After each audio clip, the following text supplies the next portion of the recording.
Hello दोस्तों, स्वागत है आपके अपने ही चैनल डी.एल.एड क्लासेस में।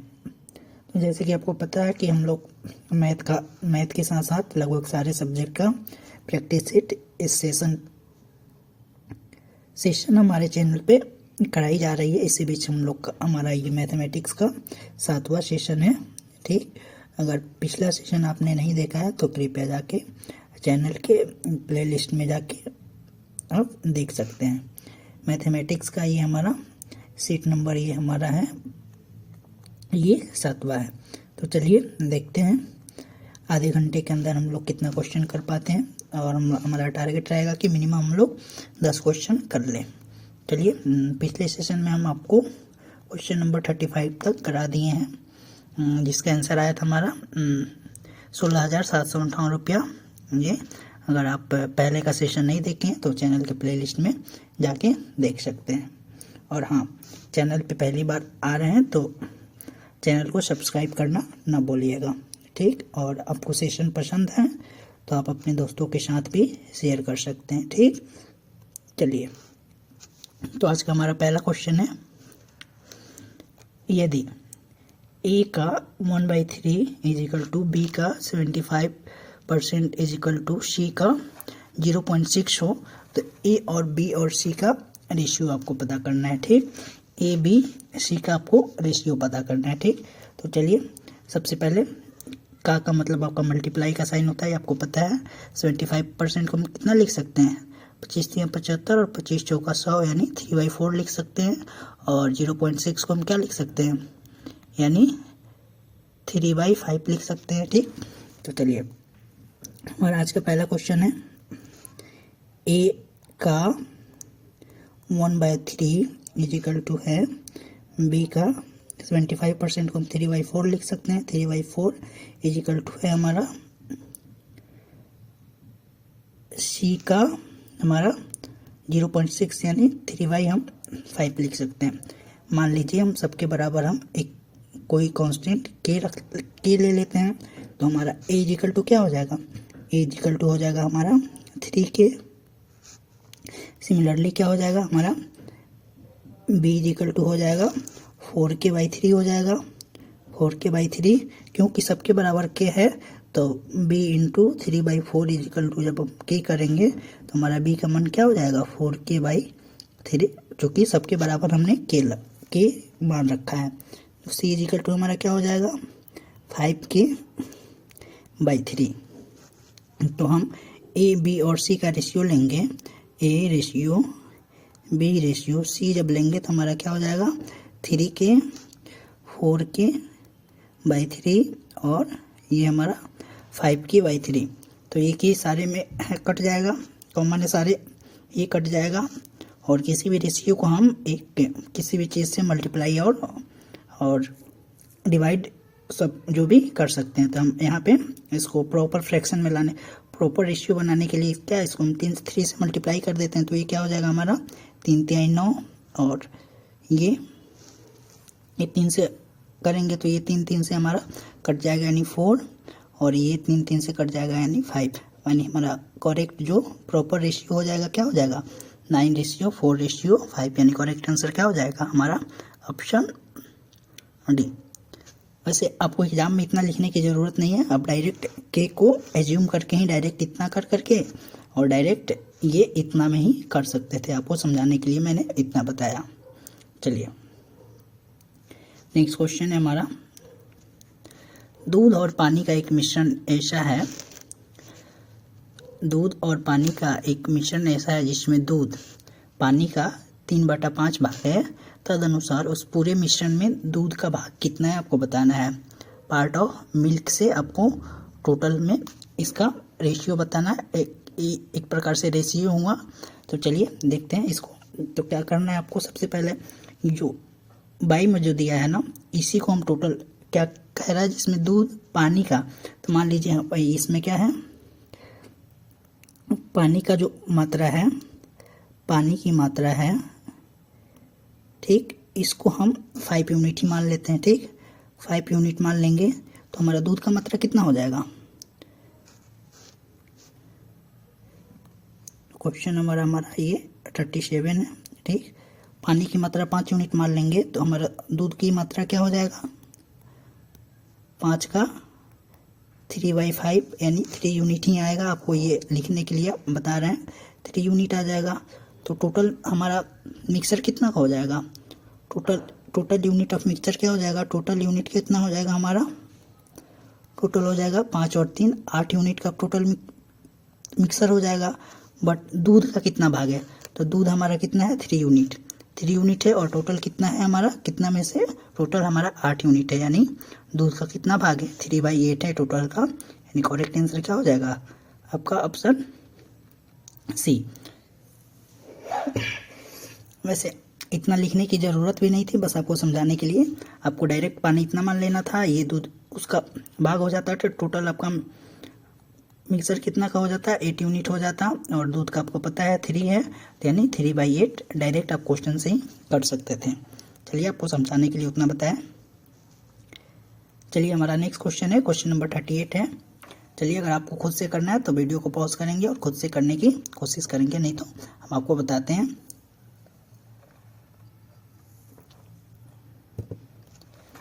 क्वेश्चन नंबर 38 है। सबसे पहले हम क्वेश्चन पढ़ते हैं। एक पिता की आयु और उसके बेटे की आयु का अनुपात दिया है, रेशियो दिया हुआ है हमारा 7:3 का। उन दोनों की आयु का गुणनफल यानी प्रोडक्ट है हमारा 756 है। तदनुसार 6 वर्षों के बाद उनकी आयु का अनुपात क्या हो जाएगा। चलिए आपको पता है जब भी रेशियो से हम रेशियो हटाते हैं तो कोई एक हमारा वेरिएबल ऐड होता है, ठीक। तो रेशियो दिया हुआ है, क्वेश्चन नंबर हमारा 38 है, ठीक। 38 में क्या दिया हुआ है, फादर और सन यानी पिता और पुत्र का हमारा रेशियो दिया हुआ है, कितना दिया हुआ है 7:3, ठीक। और दोनों का प्रोडक्ट क्या बता रहा है, हमारा जो प्रोडक्ट दिया हुआ है हमारा 756 है। तो मान लेते हैं इसका ईयर में दोनों में एक का 7x ईयर है और एक का 3x ईयर है, ठीक। तो हमारा प्रोडक्ट कितना हो जाएगा 7x into 3x equal to 756। तो कितना हो जाएगा हमारा, ये 7 से काट लेते हैं, 7 तहाँ के 70 और 5 7 8 56 और 3 से काट लेंगे तो क्या हो जाएगा 3 3 9 3 6 18 यानी, और x से मल्टीप्लाई करेंगे तो x स्क्वायर और 36 को क्या लिख सकते हैं 6 इंटू 6 यानी x इक्वल टू हमारा क्या हो जाएगा 6। तो इन लोगों का ये इसको प्रेजेंट मान के चलना, मतलब प्रेजेंट एज का ये रेशियो दिया हुआ है, ठीक। इसको हम प्रेजेंट एज का रेशियो लेके चलेंगे, ठीक। तो लोग का करेक्ट प्रेजेंट एज क्या हो जाएगा हमारा, एक्स का इस मान रख देंगे तो पिता और पुत्र का प्रेजेंट एज क्या हो जाएगा, पिता और पुत्र का प्रेजेंट एज कितना हो जाएगा हमारा 21 हो जाएगा और 6 का 18 हो जाएगा। नहीं ये इसमें 21 नहीं होएगा ना, 6 से मल्टीप्लाई करेंगे तो हमारा 42 हो जाएगा, ठीक। यानी पिता का उम्र 42 वर्ष हो जाएगा और पुत्र का उम्र हमारा 18 वर्ष हो जाएगा। तो कह रहा है कि 6 वर्षों के बाद, तो प्रेजेंट एज ये हमारा वर्तमान ये आयु है, ठीक। ये वर्तमान आयु हमने पता लगा लिया, तो 6 वर्ष इसमें ऐड कर देंगे 6 और रेशियो निकालने के लिए क्या कर देंगे हम डिवाइड कर देंगे, यानी 48 बाई हमारा 24 से ये 2 बार में चला जाएगा, यानी 6 वर्ष के बाद दोनों का रेशियो कितना हो जाएगा हमारा 2 हो जाएगा, यानी करेक्ट ऑप्शन क्या हो जाएगा हमारा ऑप्शन ए हो जाएगा। चलिए आपको ये स्टेप मैंने बस आपको समझाने के लिए किया था, डायरेक्ट ऐसे कर सकते हैं 7 के 21 एक्स स्क्वायर हो जाएगा, या जो भी कोई भी एक कांस्टेंट वेरिएबल यहाँ पे रख सकते थे। ये 36 बार में चला जाता इतना से, तो एक्स का वैल्यू हमारा 6 आ जाता, और 6 का वैल्यू रख के यहाँ पे डायरेक्ट उसके बाद हमारा क्या हो जाता 42 और 18 आ जाता, और 6 करके यानी ये हमारा 48 हो जाता और ये हमारा 24 हो जाता। ये डायरेक्ट ऐसे भी कर सकते थे, एग्जाम में आपको ऐसे ही करना है, बस आपको समझाने के लिए मैंने इतना बताया। चलिए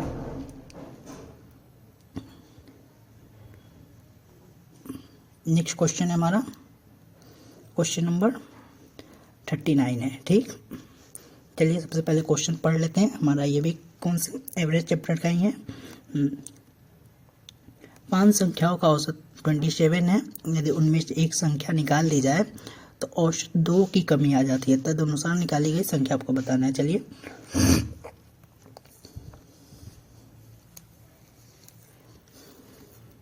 बहुत ईजी है, इसको देखते हैं। हमारा क्वेश्चन नंबर 39 है।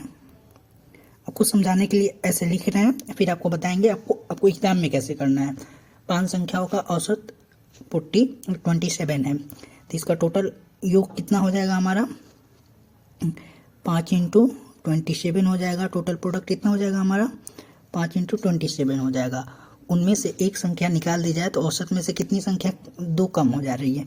बचा कितना हमारा 4, एक निकल गया, 4 बचा और हमारा एवरेज कितना कम हो जा रहा है 2 कम हो जा रहा है, यानी ये कितना हो जाएगा हमारा 100 2 कम हो जाएगा तो इसमें से 25 हो जाएगा। ये दोनों का प्रोडक्ट कितना हो जाएगा हमारा टोटल संख्या का प्रोडक्ट हो जाएगा हमारा 7 × 25 = 35, 5 × 2 = 10 इतना हो जाएगा। और 4 संख्या और रिमेनिंग का टोटल हमारा कितना हो जाएगा 100 हो जाएगा। यानी पहले हमारा टोटल प्रोडक्ट कितना हो रहा था 135, अभी हो रहा है 100। यानी कि कौन सी संख्या निकाली गई है, यानी इसमें से हम डायरेक्ट सब्ट्रैक्ट यानी घटा लेंगे तो हमारा क्या हो जाएगा, यानी 35 जो संख्या है वो निकाली गई। यानी करेक्ट आंसर क्या हो जाएगा हमारा ऑप्शन डी हो जाएगा। आप एग्जाम में डायरेक्ट इसको मल्टीप्लाई करके इसका प्रोडक्ट निकाल सकते थे × 5, और ये एक संख्या कम हो गई 4 और 2 एवरेज घट गई, यानी 27 से 25 हो गई, तो ये हमारा 100 हो जाता और ये हमारा 135 हो जाता और डायरेक्ट घटा के हमारा 35 आंसर आ जाता है। यानी करेक्ट आंसर क्या हो जाता है हमारा ऑप्शन डी हो जाता। चलिए नेक्स्ट क्वेश्चन है हमारा क्वेश्चन नंबर 40 है हमारा। एक फैक्ट्री में 100 कामगारों की औसत आयु इतना वर्ष है, उनमें पुरुषों की औसत आयु 45 वर्ष और स्त्रियों की 28 वर्ष है। तद अनुसार आपको बताना है फैक्ट्री में कार्यरत स्त्रियों की संख्या है। तो सबसे पहले आपको ध्यान देना कि पूछा क्या जा रहा है, जो भी पूछा जा रहा है उसको हम उस पर अटैक करेंगे डायरेक्ट। तो कार्यरत स्त्रियों की संख्या ज्ञात करना है। तो मान लेते हैं स्त्रियों की संख्या x मान लेते हैं हम यहाँ पे, ठीक। स्त्रियों की ये है तो पुरुषों की कितना हो जाती है, टोटल 100 है। तो पुरुषों की संख्या टोटल में से हम स्त्रियों की संख्या घटा लेंगे तो हमारा पुरुषों की संख्या निकल जाती। तो क्वेश्चन नंबर हमारा क्या है 40 है। 40 में स्त्रियों की संख्या हम कितना ले लिए हैं, यानी वुमेन, स्त्रियों को हम शॉर्ट में लिख दे रहे हैं। वुमेन W लिखेंगे तो आप समझ जाइएगा, वुमेन X और मेन का हमारा कितना हो जाएगा, यानी 100 - X। अब आपको क्या करना है, टोटल 100 लोग हैं, टोटल तो आपका 100 लोग हैं, ठीक। तो 100 लोगों का टोटल आयु कितना हो जाएगा, 100 में हम इनका एवरेज जो ईयर है यानी 36.5 ईयर को हम ये कर देंगे तो लोगों का टोटल आयु निकल जाएगा। यानी कितना हो जाएगा 3 6 5 0 0, तो एक 0 कट जाएगा तो हमारा कितना हो जाएगा डायरेक्ट 3650, यानी 3650 ईयर। ये 100 लोगों का टोटल आयु हमारा निकल के आ जाएगा, ठीक। अब इसमें क्या कह रहा है, हमारा वुमेन का संख्या हमको पता है, मेन का संख्या पता है और दोनों का अलग अलग रेशियो है। तो ये दोनों का टोटल हम प्रोडक्ट जब जोड़ेंगे तो हमको इतना के बराबर आना चाहिए। देखो अकॉर्डिंग टू क्वेश्चन हमारा क्या होना चाहिए, हमारा वुमेन का x है और ये लोगों का एवरेज कितना है हमारा 28 है। ये लोगों का टोटल वर्ष प्लस में हमारा मेन कितना है 100 - x इंटू कितना है लोगों का 35। ये हमारा कितना के बराबर टोटल आयु कितना 36 और 50 के बराबर आना चाहिए। बस हो गया, हमारा इक्वेशन बन गया। जो भी क्वेश्चन कह रहा है उसके रख दिए। वैसे ये क्या हो जाएगा हमारा 28x और ये हमारा 4500 हो जाएगा और माइनस 45x हो जाएगा और ये 3650 हो जाएगा, ठीक। तो चलिए ये हमारा 45x होएगा, इसमें से घटाएंगे तो हमारा -70x, इधर से घटाएंगे तो ये इधर आएगा तो ये माइनस में हो जाएगा, बट एक मिनट, ये माइनस में होएगा बट आपको घटाना तो इसी में से पड़ेगा, बस साइन चेंज रहेगा। माइनस हमारा कितना हो जाएगा 4500 में से घटा लेंगे तो इसको 5 5 हो जाएगा और ये 8 हो जाएगा। ये हमारा 0 होएगा ना, 0 5 और 8 हो जाएगा, इतना ही हो जाएगा ये, और माइनस का साइन रहेगा। चूँकि हम बड़े वाले को छोटे वाले को बड़े वाले में से घटा रहे हैं, तो ये हमारा माइनस माइनस कट जाएगा। 17 पचे 85, यानी हमारा स्त्रियों की संख्या x = 50 आ गया। डायरेक्ट हमारा करेक्ट आंसर क्या हो जाएगा, हमारा ऑप्शन ए हो जाएगा। और अगर आप यहाँ पे पुरुषों की संख्या x माने रहते तो आपको फिर वो आ जाता, क्या आ जाता, अगर पुरुषों की संख्या x माने रहते तो हमारा ये आ जाता, वो भी 50 ही आता, क्योंकि 50 स्त्रियों की आ रही है तो OBVS है, टोटल 100 है तो उसमें भी 50 आता। बट मान लीजिए अगर यहाँ पे आता स्त्रियों की संख्या कुछ और आती तो पहले आपको फिर 100 में से घटाना पड़ता। इसलिए आपको जो पूछा जा रहा है डायरेक्ट उस पर ध्यान दीजिए और वैसे करके निकाल लीजिए, ठीक। चलिए नेक्स्ट क्वेश्चन है हमारा क्वेश्चन नंबर 41, ठीक। चलिए देखते हैं, यदि n परीक्षणों x1 से लेके x1 का औसत हमारा x बार है, x बार दिया हुआ है, तो x1 ये का a से डिवाइड कर दिया है तो उसका औसत कितना होएगा। चलिए इसका डायरेक्ट हो जाएगा, जब भी हमारा किसी भी संख्या का जो भी हमारा मीन दिया हुआ है, ठीक, मीन दिया हुआ है किसी भी संख्या का, किसी भी ऑब्जर्वेशन का हमारा मीन x बार दिया हुआ है, और वो सारे ऑब्जर्वेशन में से किसी भी संख्या से हम मल्टीप्लाई करेंगे या जोड़ेंगे, जो भी जितना में मल्टीप्लाई करेंगे सेम फर्क हमारा मीन पे। मान लीजिए यहाँ पे a से डिवाइड किया गया है, अगर ये ऑब्जर्वेशन में से हम a से मल्टीप्लाई किए रहते तो हमारा मीन भी a से मल्टीप्लाई हो जाता, बट यहाँ पे a से डिवाइड किया गया है तो हमारा मीन भी कितना हो जाएगा, x/a आ जाएगा। क्यों, क्योंकि चलिए हम आपको दिखाते हैं। मान लीजिए सारे ऑब्जर्वेशन क्या है, हमारा x1 है, क्वेश्चन नंबर हमारा 41 है, ठीक। x1/a plus x2/a plus dash dash, ये x को n तक ले जाना है और उसको a से डिवाइड करना है। ये सारे में a है तो सारे में से a कॉमन हो जाएगा और फिर वहीं हमारा पैटर्न बन जाएगा, x1 से x2 प्लस प्लस कहाँ तक चला जाएगा हमारा ये xn, और इसी का तो मीन हमारा दिया हुआ है, x से लेके n तक का मीन ही तो हमारा x बार दिया हुआ है, यानी क्या हो जाएगा हमारा 1/a इंटू x बार, यानी हमारा क्या मीन हो जाएगा x bar by a।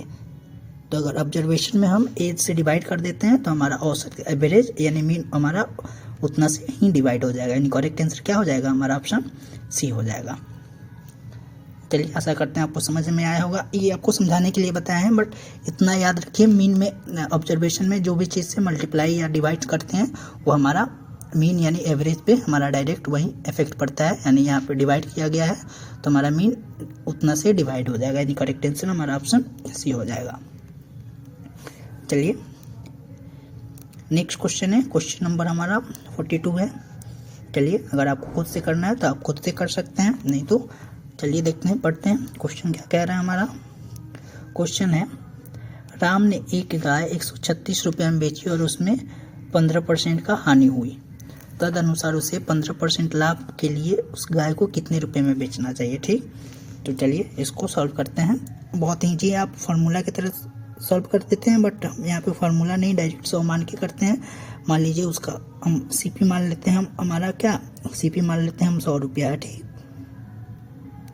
CP 100 रुपया मान लेते हैं, तो 15% की हानि पे बेचेगा तो कितना में बेचेगा, हमारा 85 में बेचेगा, यानी 85 यूनिट का हमारा कितना वैल्यू दिया है, 136 रुपया दिया हुआ है, तो 100 यूनिट का वैल्यू, यानी 100 माने हम क्या CP माने हैं, कॉस्ट प्राइस माने हैं, तो 100 यूनिट का वैल्यू कितना हो जाएगा हमारा 136/85 इंटू हमारा क्या हो जाएगा 100 यूनिट का हमारा वैल्यू कॉस्ट प्राइस निकल जाएगा, तो 17/85 और 20/100, यानी ये 17/136 हो जाएगा, यानी 160 रुपया का आपको अब हमारा क्रय मूल्य निकल गया, ठीक।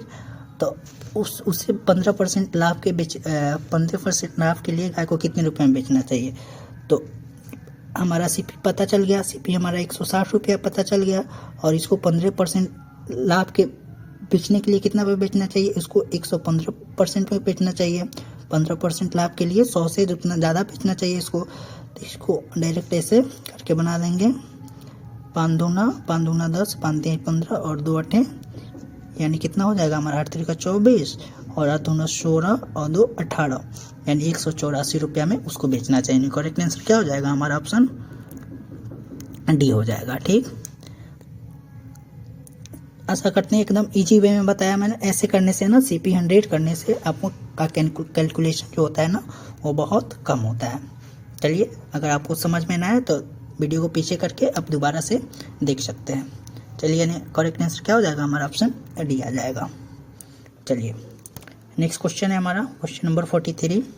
चलिए क्वेश्चन पढ़ते हैं, क्या कह रहा है क्वेश्चन में। एक व्यापारी अपने अंकित मूल्य पर 10% छूट देकर 25% लाभ प्राप्त कर लेता है। तदनुसार यदि उस पर व्यक्ति का अंकित मूल्य 50 रुपया हो तो उसका लागत मूल्य पता करना है। चलिए, आपको खुद से करना है तो आप खुद से भी कर सकते हैं, नहीं तो हम यहाँ पे आपको बताते हैं। थोड़ा सा इसको मिटो लें। आपका MP पहले से ही दिया हुआ है, यानी मार्क प्राइस, अंकित मूल्य जिसको मार्केट प्राइस भी जिसको बोलते हैं हम। 43 में आपका जो मार्क प्राइस दिया है, MP जो दिया है, क्या दिया है? 50 रुपया दिया हुआ है। ठीक, तो एक व्यापारी अपने अंकित मूल्य पर 10% छूट देकर क्या 25% का लाभ प्राप्त कर लेता है। तो पहले 50 रुपया है। ठीक, 50 रुपया हमारा अंकित मूल्य, तो इस पर हम 10% की छूट देंगे। ठीक, 10% का छूट देंगे तो हम ये कितना हो जाएगा हमारा? 95 बचेगा। 10% का छूट है ना, तो 90 बचेगा बाई 100, यानी बेच कितने में रहा है? ये बेच रहा है 45 रुपया में। ठीक, 45 रुपया बेच रहा है, फिर भी उसको कितना का 25% का लाभ हो रहा है। ठीक, तो हम मान लेते हैं यहाँ पे हमारा CP जो है, हमारा CP है वो 100 रुपया है। ठीक, लागत मूल्य आपको पता करना है, कॉस्ट प्राइस आपको पता करना है। ठीक, तो मान लेते हैं हमारा CP हमारा 100 रुपया है, तो 25% लाभ के लिए उसको कितना पे बेचना चाहिए? 25% लाभ के लिए कितना पे बेचना चाहिए? तो SP 15% के लाभ पे हमारा SP कितना हो जाएगा? सेलिंग प्राइस हो जाएगा 115 हो जाएगा। 115 हो जाएगा। क्यों? क्योंकि जब 100 का हम 15% निकालेंगे तो हमारा 15 ही आएगा, और 15 को जब 100 में जोड़ देंगे यानी 115 हो जाएगा। तो SP हमारा 115 हो जाएगा, और 115 यूनिट का ही वैल्यू कितना दिया हुआ है हमारा? 45 रुपया ही में तो बेचने पे अंकित मूल्य से 10% का छूट दे रहा है, तो उसको छूट दे के बेचने पे भी उसको 25% का लाभ प्राप्त हो रहा है। तो 45 रुपया पे ही बेचने पे ही तो उसको 25% का लाभ प्राप्त हो रहा है। तो 115 यूनिट का वैल्यू आपका 45 है, तो आपको 100 यूनिट का वैल्यू पता करना है। ठीक, तो कितना हो जाएगा हमारा? 45 बाई 115 इंटू 100 हो जाएगा डायरेक्ट। तो ये कितना हो जाएगा? 5 दूना 10 हो जाएगा, और 5 तिहाई 15, 23 बच्चे, और ये 20 बच्चे। सॉरी, आपको यहाँ पे 25% का लाभ प्राप्त कर रहा है ना, 25 यहाँ पे करना पड़ेगा। थोड़ी सी सिली मिस्टेक हो गई है, आपको नहीं करना है ये। तो हमारा 125% हो जाएगा, 125 रुपया हो जाएगा सेलिंग प्राइस, तो 125 हो जाएगा। 125 तो 125 इसको मिटा ही देते हैं, फिर से करते हैं। तो 125 इंटू हमारा 100 हो जाएगा, तो 25 125 25 चौका 100, 5 9 45, यानी 9 चौका 36 रुपया उसका हमारा कॉस्ट प्राइस हमने 100 रुपया ले रखा था, यानी 100 यूनिट का वैल्यू कितना हो जाएगा हमारा? 36 रुपया हो जाएगा। ठीक,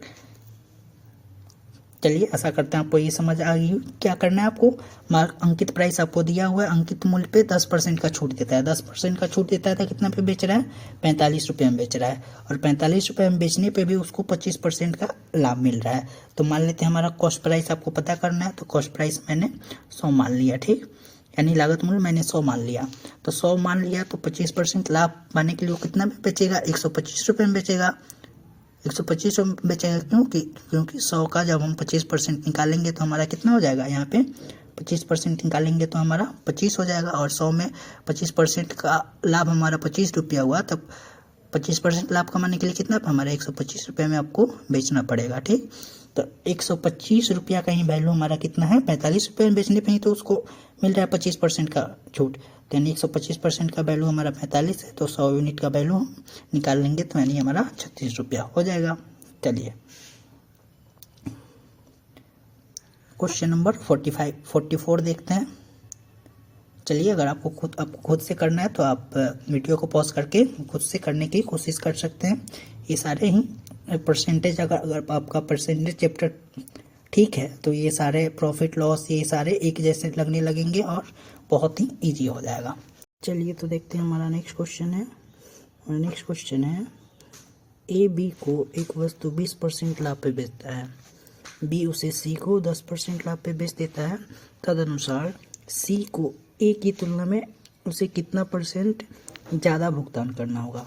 चलिए, अगर आपको खुद से करना है तो आप वीडियो को पॉज करके खुद से कर सकते हैं, नहीं तो हम आपको बताते हैं।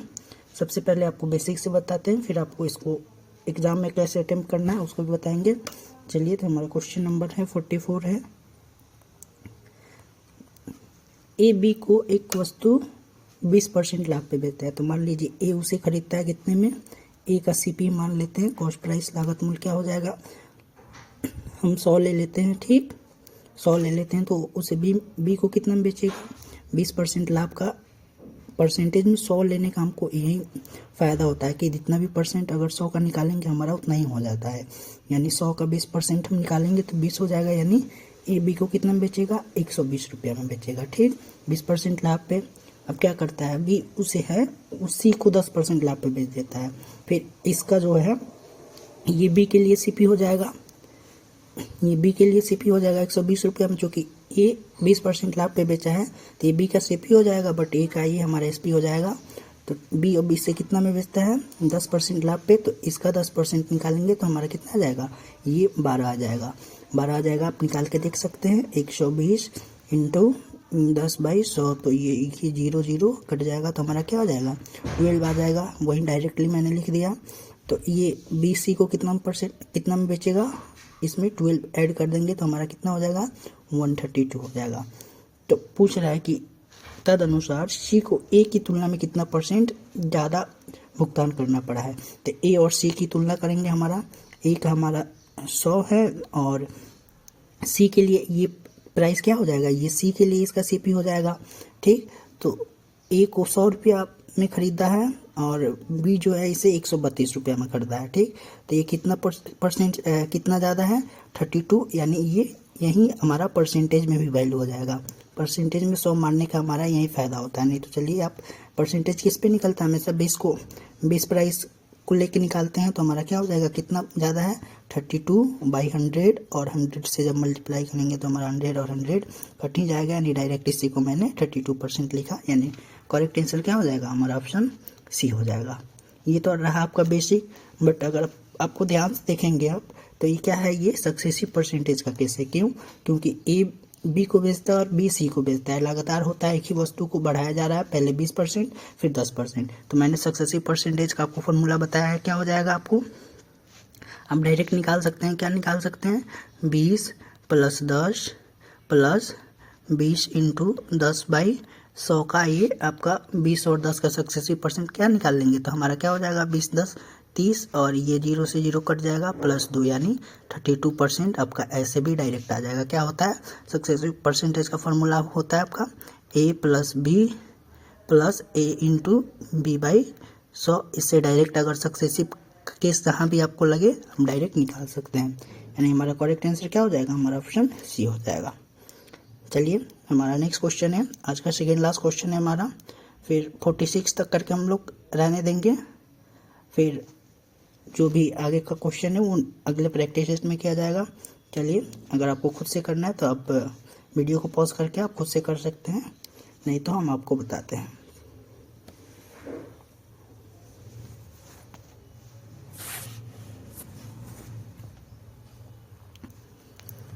सबसे पहले क्वेश्चन पढ़ते हैं हमारा।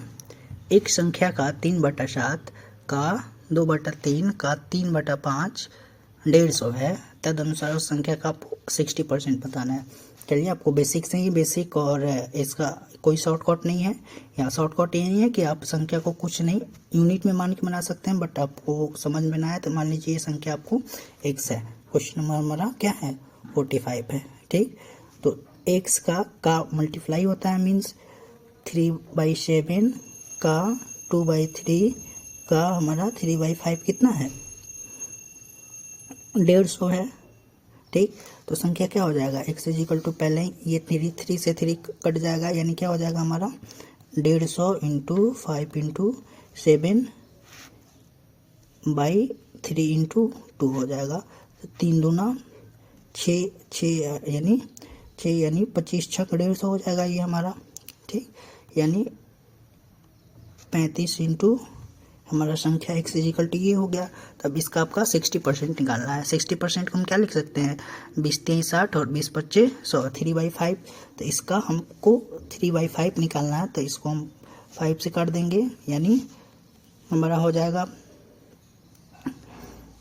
ये 35 में जब 15 से गुना करेंगे तो क्या हो जाएगा, 15×5 75 और 15×3 45 7 52, यानी 525 हो जाएगा। हमारा करेक्ट आंसर क्या हो जाएगा, हमारा ऑप्शन डी हो जाएगा। चलिए, एकदम ही इजी था। आप ये डिपेंड करता है आप कितना जल्दी आप कैलकुलेट कर लेते हैं और उतना ही जल्दी आपका ये सॉल्व हो जाएगा। चलिए, आज का हमारा लास्ट क्वेश्चन है। चलिए, अगर आपको खुद से करना है, वीडियो को पॉज करेंगे, खुद से करने की कोशिश करेंगे और लास्ट में आप मिलान करेंगे कि आपका सही हो रहा है या गलत हो रहा है। तो हमारा आज का लास्ट क्वेश्चन है। चलिए पढ़ते हैं। सबसे पहले क्वेश्चन, एक कंपनी के पास 80 इंजीनियर हैं। यदि वहाँ इंजीनियरों की संख्या कुल कामगारों की संख्या की 40% हो तो उस कंपनी में कुल नियुक्त कर्मचारी कितने हैं। टोटल बताना है आपको। तो सबसे पहले आपको क्या देखना है, देखना है क्वेश्चन में किसकी संख्या पूछ रही है। जो संख्या पूछ रही है डायरेक्ट उसी का हम जो भी वेरिएबल लेते हैं उसी को हम ले लेते हैं, ताकि उसका मान निकालते ही आपका आ जाए। यानी मान लेते हैं तो उस कंपनी में कुल नियुक्त कितने कर्मचारी है, तो मान लेते हैं आपको हम ये टोटल 100 कर्मचारी है। परसेंटेज में मैंने बताया 100 लेने का क्या फ़ायदा होता है, जो भी 100 लेंगे तो परसेंटेज में उसका वैल्यू डायरेक्ट हमारा वहीं हो जाएगा। तो मान लेते हैं उस कंपनी में कुल नियुक्त कर्मचारी कितने हैं, 100 है। ठीक, क्वेश्चन नंबर हमारा 46। चलिए आपको बेसिक से बता देते हैं। तो 100 का देखिए टोटल हमारा कर्मचारी कितने हैं, टोटल आपका कर्मचारी कितने हैं, 100 है। ठीक, तो इसका 40%, 100 का 40% हमारा क्या है, इंजीनियर है, और इंजीनियरों की संख्या ही दिया हुआ है। कामगारों की संख्या 40% है, इंजीनियरों की संख्या कुल कामगारों की संख्या की 40% है। तो कुल कामगार हमारा ले लीजिए 100, इसका 40% ही हमारा 80 के बराबर है। तो यानी कितना हो जाएगा, ये 100 का 40/100, ये 100 से 100 कट जाएगा, यानी 80 हो जाएगा। ठीक, यानी एक यूनिट का वैल्यू कितना हो जाएगा हमारा, 40 दूना 80, यानी 2 हो जाएगा। तो हम टोटल माने कितना है 100, तो 100 यूनिट का हमारा वैल्यू कितना हो जाएगा, यानी 2 से मल्टीप्लाई कर देंगे, 100 × 2, यानी हमारा कितना हो जाएगा, एक यूनिट का जब 2 वैल्यू है तो 100 यूनिट का कितना हो जाएगा, 200, यानी टोटल हमारा कामगार कितने हो जाएंगे, 200 हो जाएंगे। या आप इसको डायरेक्ट कर सकते थे, टोटल हम 100 ले लिए हैं तो 40% का हमारा वैल्यू जो ही 40% का ही वैल्यू हमारा कितना है, 80 है। यानी 40% इंजीनियर है, इसका वैल्यू ही हमारा 80 है, यानी 40% का ये कितना है, 2 गुना है। तो आपको 100% का निकालना है, यानी टोटल कामगार निकालना है, तो इसका भी ये 2 गुना मल्टीप्लाई हो जाता है, यानी आपका 200 टोटल कर्मचारी कितने हो जाते हैं, 200 हो जाते हैं। यानी करेक्ट आंसर क्या हो जाएगा, हमारा ऑप्शन सी हो जाएगा। चलिए आज के लिए बस इतना ही। आशा करते हैं आपको ये सेशन पसंद आई होगी। धन्यवाद।